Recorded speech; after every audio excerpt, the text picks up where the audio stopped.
ఏంటి కార్తీక దీపం పెట్టను నువ్వు వెళ్ళలేదా? అందరూ పెడుతున్నారంట, నువ్వు వెళ్ళలేదా ఏంటి? లేదే, నాకు కుదరలేదు. నేను వెళ్ళకూడదు, అందుకే నేను వెళ్ళలేదు. ఆ, అయినా ఒక టాబ్లెట్స్ వేసుకుంటే చక్కగా గుడికి వెళ్ళి దండం పెట్టుకునేదానివి కదా. ఎంత పాపం వచ్చేసిందో కదా, నీకు దీపం పెట్టుకోవడం లేకుండా అయిపోయింది.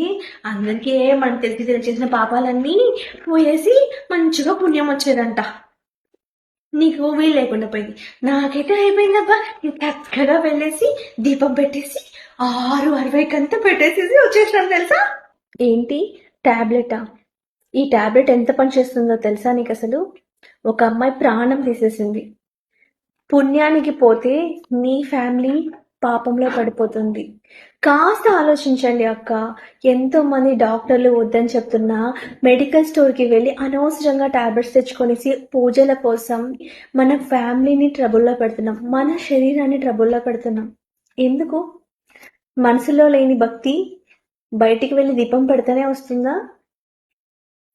భక్తి అనేది మనసులో ఉండాలి. అది ఏ మాసమైనా, ఏ రోజైనా, ఎప్పుడైనా సరే మనస్ఫూర్తిగా నువ్వు దేవుని నమ్ముకొనేసి ఏ రోజు నువ్వు దీపం పెట్టినా అది కార్తీక దీపమే అవుతుంది.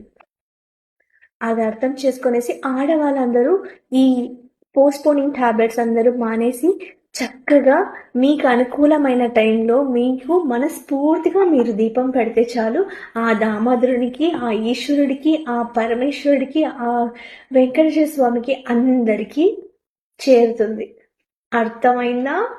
దయచేసి ఎవరు కూడా ఈ పోస్ట్పోనింగ్ టాబ్లెట్స్ని వాడడం మానేయండి. It's very very very dangerous.